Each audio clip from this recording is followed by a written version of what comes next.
Namandas, namandas, namandas, namandas.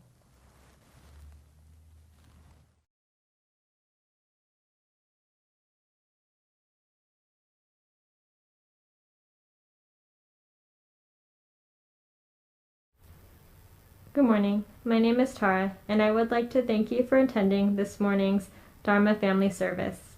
We will begin the service with a moment of quiet sitting. Reverend C.J. Dunford will strike the bell, and we will sit for 1 or 2 minutes to quiet our minds and prepare to hear the Dharma. Then Reverend C.J. will strike the bell again, and we will continue with the service.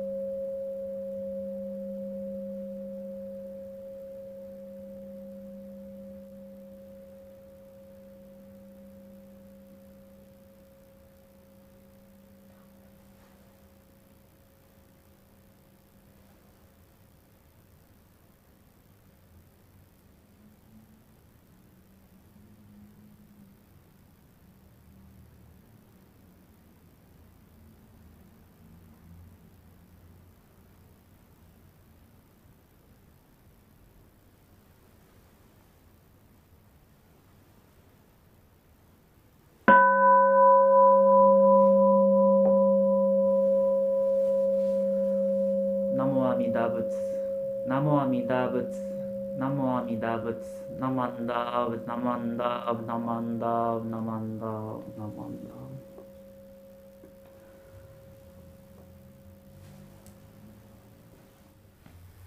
Reverend C.J. will lead us in the chanting of the Vandana-Tisarana, followed by the chanting of Juseige. We will now chant the Vandana-Tisarana.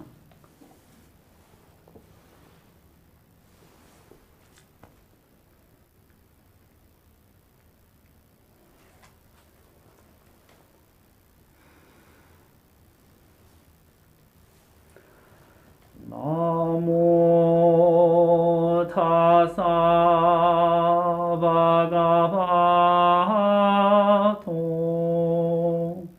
arahato sammam sambuddhassa. Homage to him, the exalted one, the enlightened one, the supremely awakened one. Buddham saranam gacchami, Dhammam saranam gacchami, Sangham saranam gacchami. I go to the Buddha for guidance.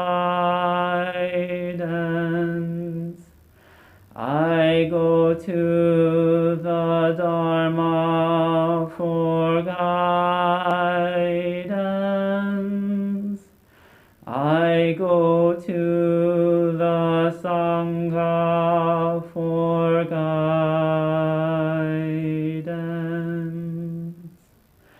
Namo Kie Butsu.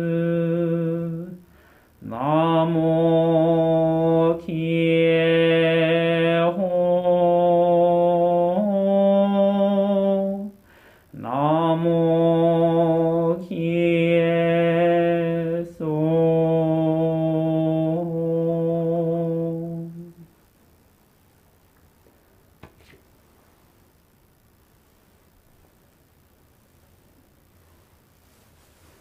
Namandav, Namandav, Namandav, Namandav, Namandav, Namandav, Namandav, Namandav.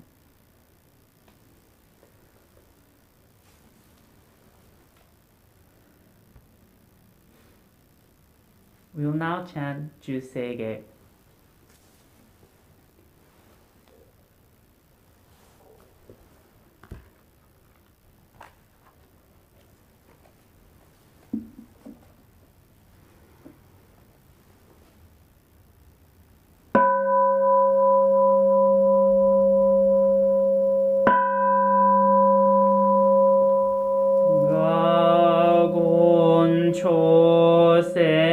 초세감 이심의조도 시간 흠안속 세프조쇼각 가오무료고 프이다이세슈 프사이쇼빙그 세프조쇼각 다시조분도 묘쇼초지포 극효미쇼몬 세프조쇼각 레이오크진쇼넨 조에슈본교 시그무조도 이쇼텐닌시 진리기엔다이코 푸쇼무사이도 쇼조산크묘 고사이슈야크남 카이히지에겐 메시콘모암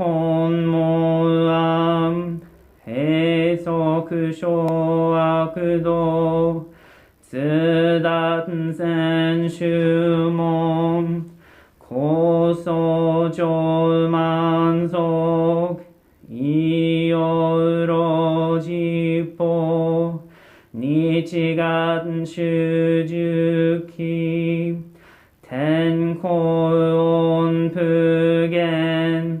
이슈카이호소 고세크도크호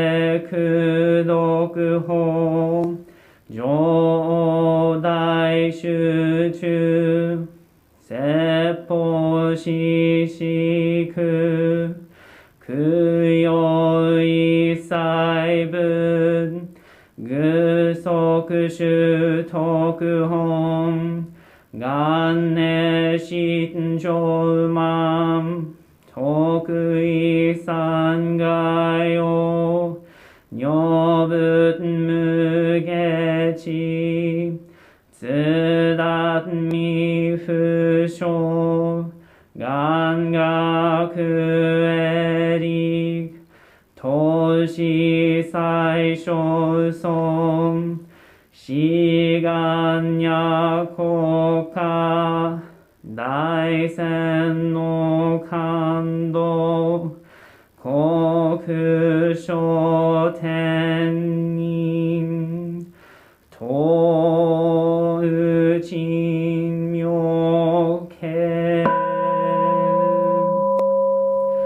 나만다브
노혼모다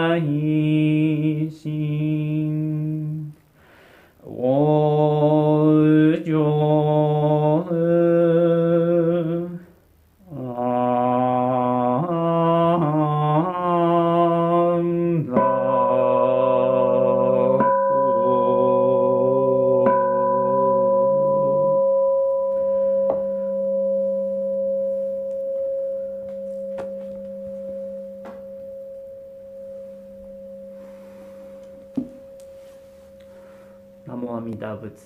Namo Amida Butsu. Namo Amida Butsu. Namanda, Namanda, Namanda, Namanda, Namanda, Namanda, Namanda.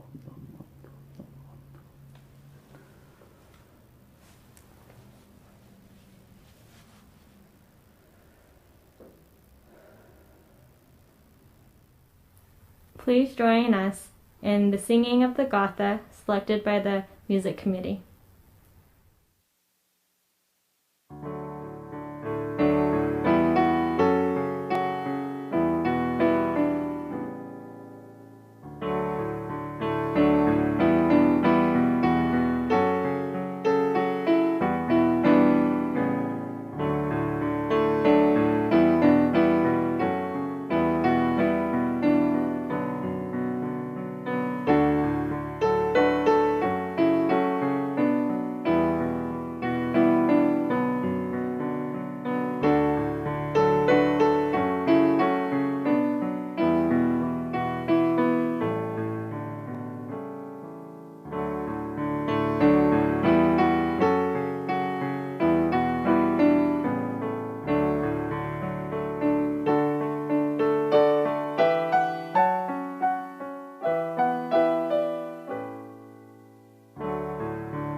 We will now have a children's Dharma message by John Mullins. John Mullins is our minister assistant and is currently a student at the Institute of Buddhist Studies. John Mullins originally started going to the San Fernando Valley Temple, and we are very happy now to have John Mullins here to speak with us today. Good morning. How is everybody doing today? So first off, you'll probably notice that I am not coming to you from in front of the temple Naijin. I'm actually at home, and this is my home Butsudan right here. So I'm happy to introduce you to it. No one from temple has ever seen it before, so that's kind of nice. And actually with that, let's go ahead and start with Kansho. Turn to my Butsudan here. Namo Amida Butsu. Namo Amida Butsu. Namo Amida Butsu. Namandavs. Namandavs. So I think we're going to start with our Dharma School message today. And for that message, I wanted to reflect on the idea of waiting. So when you think of waiting, what do you think about? I have to admit, what usually comes to mind when I think of waiting is something like waiting in line. You would think that's pretty easy, right? Just wait in line, but I am not very good at it. So right now, we're actually at the end of the week of the 2020 election, when there was a lot of anxious waiting happening. We are also about 8 months into the pandemic in the United States, waiting to resume normal activities. We're waiting for the holidays. That can be an exciting kind of wait, right? We're waiting for presents or waiting to spend time with extended family. But of course, it is going to be different this year, like so much has been. I see posts online about waiting for the year to be over. They say, please, please, can 2020 be over already? Let's get over it. Like if we could only fast forward past all of this suffering, then the next year would be perfect, right? So at least there's a new chance when we think, let's just turn the page and wait for 2021, which is what we do. We wait. While we're waiting, I would like to share a book by an author named Kevin Henkes. Can you guess the title of this book? I'll give you a second. It should be pretty easy. It's called waiting. So let's take a look at it here. There were 5 of them, and they were waiting. The owl with spots was waiting for the moon. The pig with the umbrella was waiting for the rain. The bear with the kite was waiting for the wind. The puppy on the sled was waiting for the snow. The rabbit with stars wasn't waiting for anything in particular. He just liked to look out the window and wait. When the moon came up, the owl was happy. It happened a lot. When the rain came down, the pig was happy. The umbrella kept her dry. When the wind blew, the bear was happy. The kite flew high and far. When it finally snowed, the puppy was happy. He'd waited a very long time. The rabbit was happy just looking out the window. Sometimes one or the other of them went away, but he or she always came back. Sometimes they slept, but mostly they waited. Sometimes gifts appeared. Once a visitor arrived from far away. He stayed a while, then he left and never returned. They saw many wonderful, interesting things. Rainbow, lightning, snow, fireworks, all kinds of things. And of course, there was always the moon and the rain and the wind and the snow to keep them happy. One day, a cat with patches joined them. Was she waiting for the moon? No. Was she waiting for the rain? No. The wind? No. The snow? No. She didn't seem to be waiting for anything in particular. Oh, but she was. And as we see, something happened here. Now there were actually 10 of them, and they were happy together, waiting to see what would happen next. So what did we see happening in this book? I caught 5 friends and later 10 friends all hanging out at the window. They pretty much don't move from that position the whole time. There are certain activities they enjoy, like the bear with the kite and the puppy with the sled, but those activities aren't available all the time. When there's wind for the kite or the snow, or snow for the sled, the bear and the puppy are happy, right? And the rabbit, that was great. The rabbit didn't even need that. The rabbit was just happy looking out the window.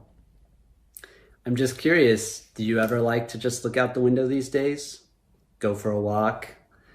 The rabbit actually reminded me of my grandmother. This one particular habit of hers is that she would like to come to the theme parks or, the carnival or just some public outing with us, but she would never go on the rides or kind of the attractions of what we'd gone out for. She said she just wanted to sit on a bench and watch the people. So that's what she did. She sat on the bench and watched the people. So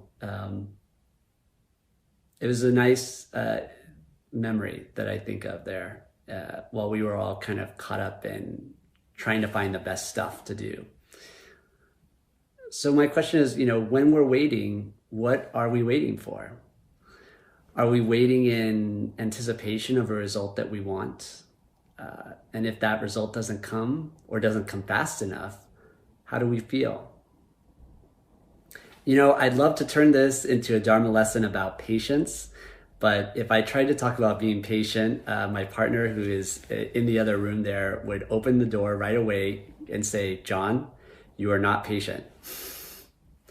And he would be right. Going into election week, I thought, okay, they said it won't be decided for many days, so I'll just turn off the news and, check in a week, no problem. Well, that didn't work out. I would say, especially those first few days, I was on my phone, refresh, what's happening now? What's next?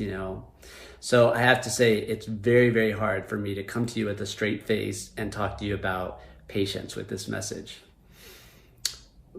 But what I did want to get at here was just what I perceive in this book and that is to be kind of a joy of waiting being an activity of non-activity just in the present moment, of waiting in and of itself being enough for this group of friends. And they were happy together. That's what the book says, while they waited. And I think that's really important too. In some ways, it's harder for us, as a Sangha right now, we're not all perched together at one window. First of all, that would be a really tight squeeze. There's like a couple hundred of us, right? And secondly, we're not supposed to have these tight squeezes right now, so just forget about that. But maybe, when we come together virtually like this, we can feel together for a while. Winter brings the snow, spring brings the rain, and for us, Sunday brings the opportunity to hear the Dharma together. And I could talk about, when will this be over? When will we be back in the temple again? Or we can accept the reality in front of our eyes. And when the day does come, we will be together again. And like the friends in the book, we'll be happy. Until then, let's all enjoy the wait. If you'll join me in Gassho once more. Namo Mita Boots, Namo Mita Boots, Namo Mita Boots, Namandas. Thank you for listening to my Dharma School message today. I will be back in a moment to continue talking. Good morning. My name is Carl Wilmson, and I'm going to read Golden Chain 2. I am a link in the Buddha's golden chain of love that stretches around the world. I must keep my link bright and strong. I will try to be kind and gentle to every living thing and protect all who are weaker than myself. I will try to think pure and beautiful thoughts, to say pure and beautiful words, and to do pure and beautiful deeds, knowing that on what I do now depends not only my happiness or unhappiness, but also that of others. May every link in the Buddha's golden chain of love become bright and strong, and may we all attain perfect peace. Namo Amida Butsu, Namo Amida Butsu, Namo Amida Butsu.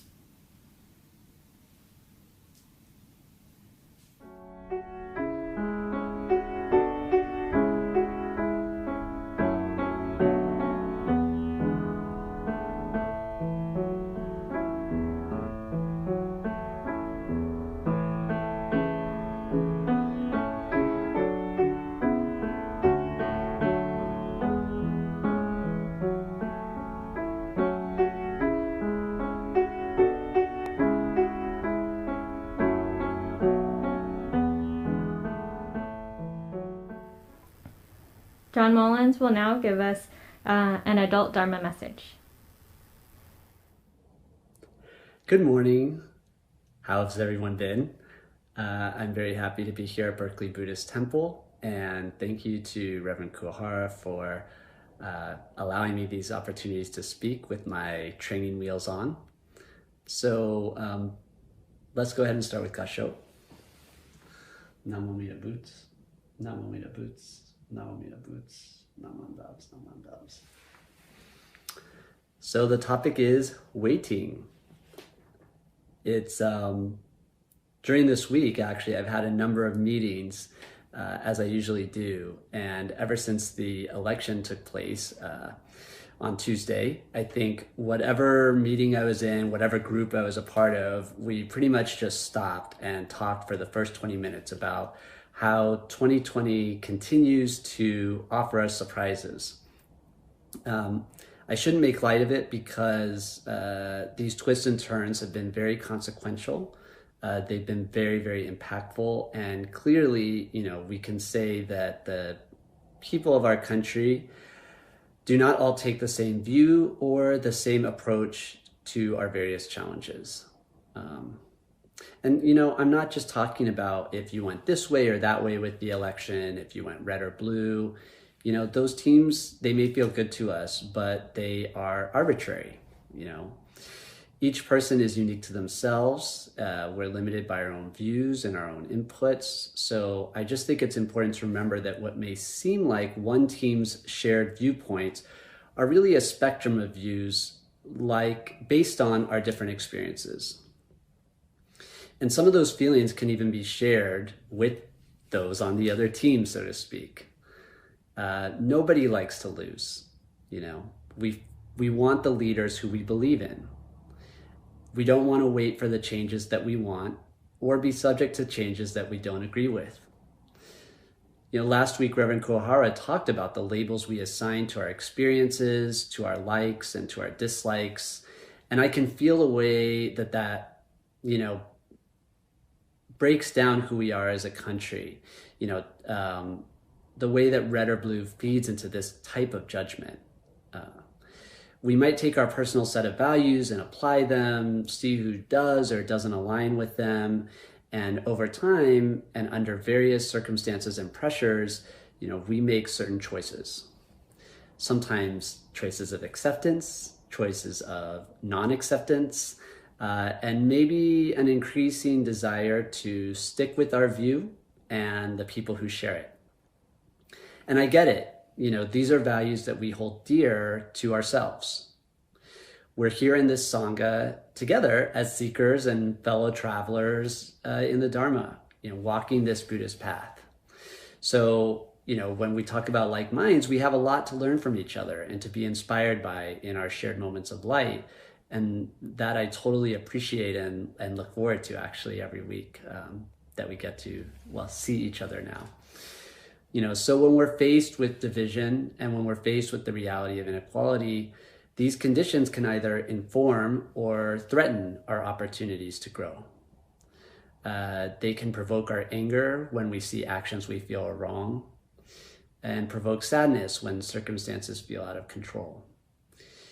So we seek control over our destinies. And living in an individualistic democracy, we are told that each and every one of us can exercise this kind of control. But again, I go back to this question: what happens when the result doesn't go the way we want it to go? And what happens while we're waiting for the results that we want to happen? I think when we're waiting for something we really want, time really slows down. Time gets really, really slow when our mind is caught up in this kind of craving. This is not only craving for the big structural change that we always talk about at election time when we consider the direction of our country and our communities, but just any kind of craving or desire for the wait to be over and for us to get what we want. When I'm waiting in line at the supermarket, there are other people waiting with me. Each of those people came with their own priorities, their own plans, and their own expectations. But because I'm not a very patient person, all I think about is who is standing between me and the front of the line, between me and the checkout, between me and the freedom to go about my day the way I want to again without obstruction. I think that Reverend Kuwahara, in fact, I'm sure Reverend Kuwahara has talked about this as well, using this kind of analogy of the supermarket and the way that our view kind of becomes narrowed when we're waiting for what we want.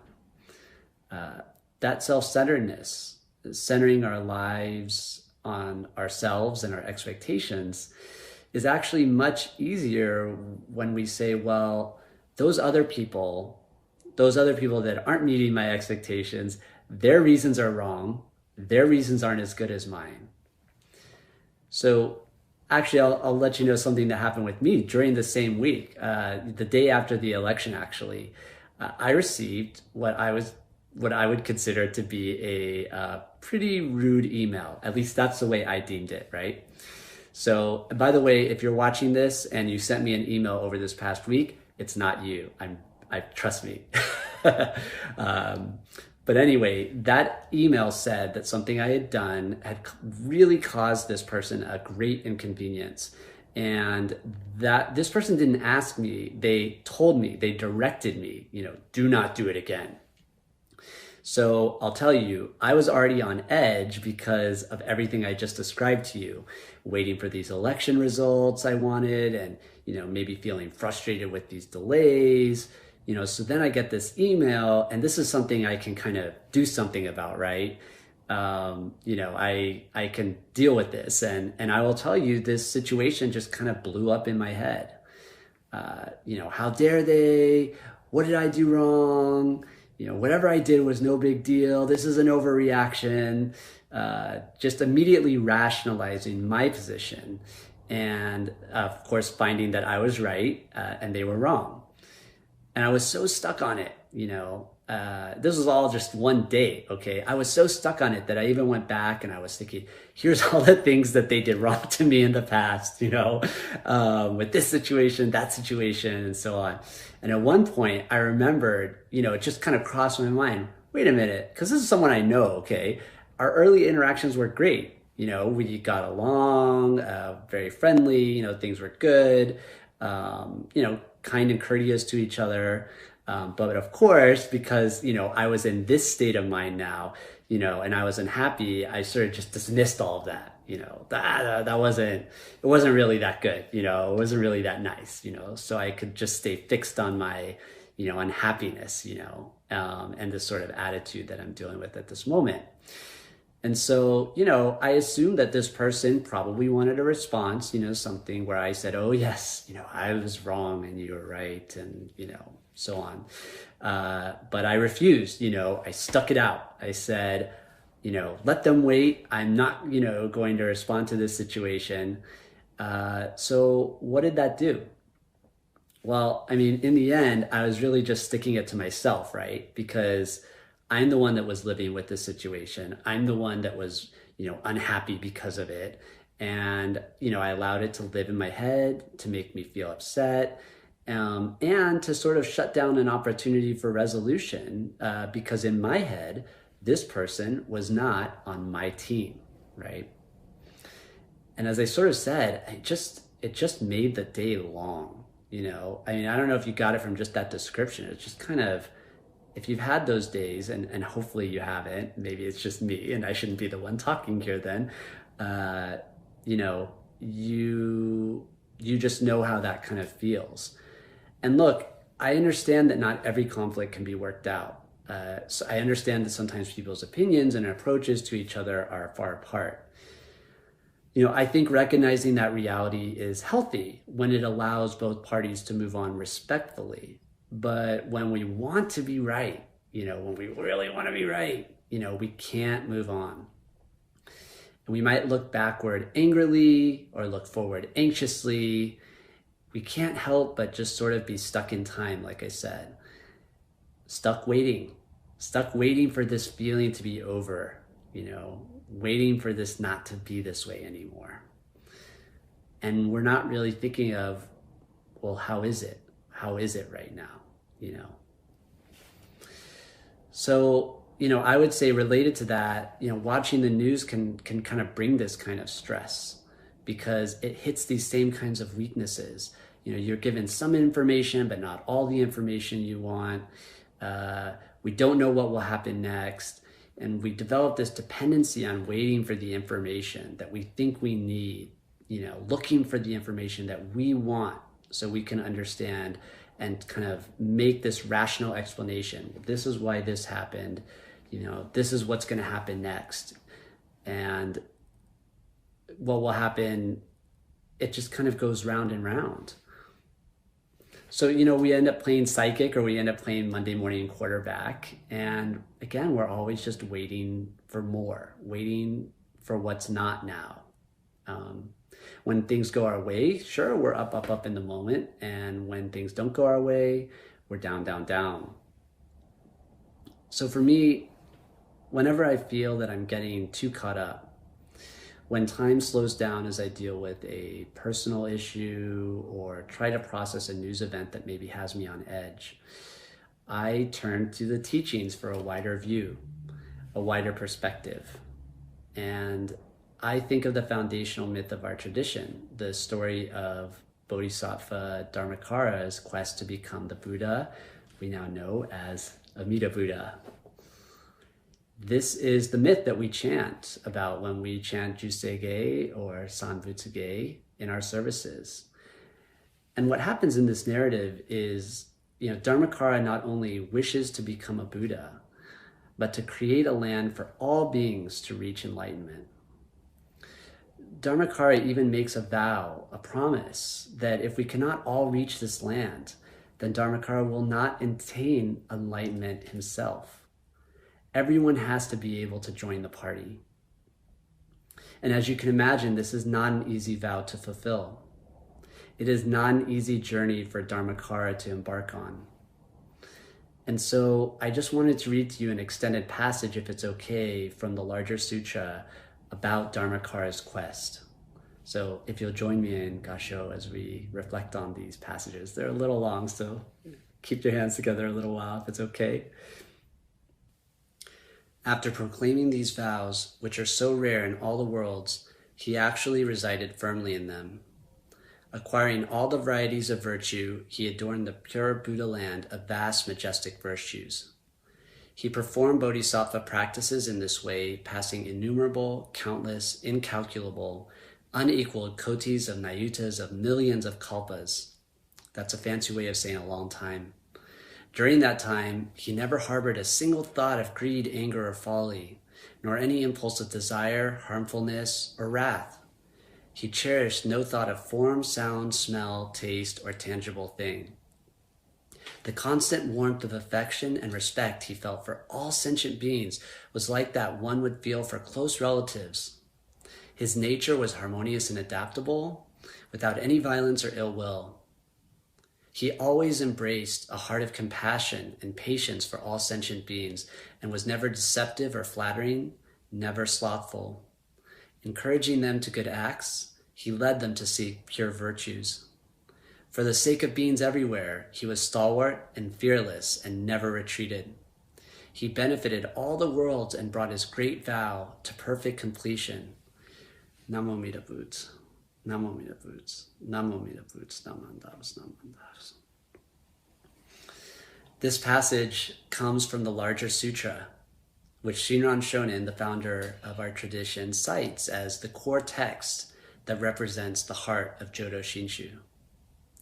But Shinran's intention here is different from what we might call mainstream Buddhist thought of the time. The thinking of that time was that through sustained practice, we could cultivate and perfect these types of virtues, the virtues of a bodhisattva, as we work our way to enlightenment. And really I mean a very limited group of people who would be able to do that. Shinran saw it a different way. He centers on Dharmakara's frame of mind. Remember I mentioned Dharmakara never had a single thought of greed, anger, or folly. And Shinran asks everyone, if we're really honest with ourselves, do we approach life that way? As rational as we think we are, can we really say we have respect for all beings at all times? That we never have feelings of anger or ill will? That we always have a heart of compassion and patience? Well, speaking for myself, I can say no. We are human, and it's perfectly okay because of another lesson that this myth teaches us. We are part of the larger movement toward a better way. Remember, this isn't Dharmakara's promise for self-enlightenment. It's a promise for universal enlightenment. It's a way of expressing the universe's collective wisdom and compassion delivered to us and inviting us to become a part of it. The story of Dharmakara is a way of lifting us out of our expectations, of lifting us out of our suffering, of lifting us out of time. On this journey, it's not about waiting for the next news report or the next election or the next administration or what's the next stop all along our lives on the way to the end of our lives. Amida Buddha reaches us from beyond time with the heart of compassion and patience for all sentient beings. The next stop has been accomplished over innumerable, countless, incalculable, unequaled kotis of nayutas of millions of kalpas. It is not even really expressible as time in a way that we can grasp, right? This is what we call taking the long, inexpressibly long view and entrusting ourselves to this movement beyond ourselves, of allowing ourselves to hear it from wherever it comes from, traveling to reach us right at this moment. You never have to wait to hear the Dharma because it is always there waiting for you to hear it. Within time, as we perceive it, yes, we will continue to face challenges, inequality, selfishness, anger, greed, ignorance. Beyond time, though, lies the tools that we can use to face ourselves and move forward just as we are. When I think of this, taking this view, it puts me at ease. It really kind of calms down all the feelings I discussed earlier in this message.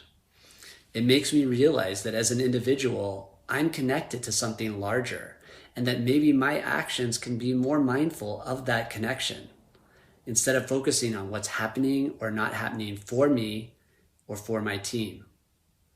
I'm grateful to have the Buddha's heart of compassion to turn to, and in awe of the wisdom cultivated beyond myself, beyond my life, and beyond my time. It still comes to benefit me right here, right now. So actually at this point, your wait is over, and I am finished with today's Dharma message. So if you'll join me in Gassho once more. Namo Mita Boots, Namo Mita Boots, Namo Mita Boots, Namandals, Namandals. Thank you so much. Thank you for listening, and I hope you'll enjoy the wait until we meet again.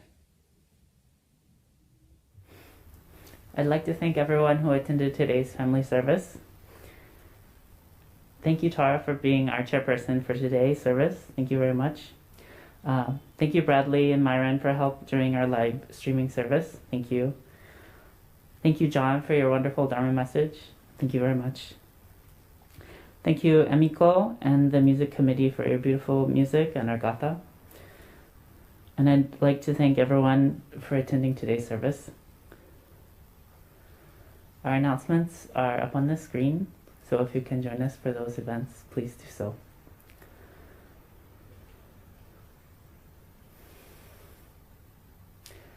And after the service today, we'll be having a virtual coffee social or a Dharma discussion. So if you can attend either of those, we'd love to see you there. Thank you once again for attending today.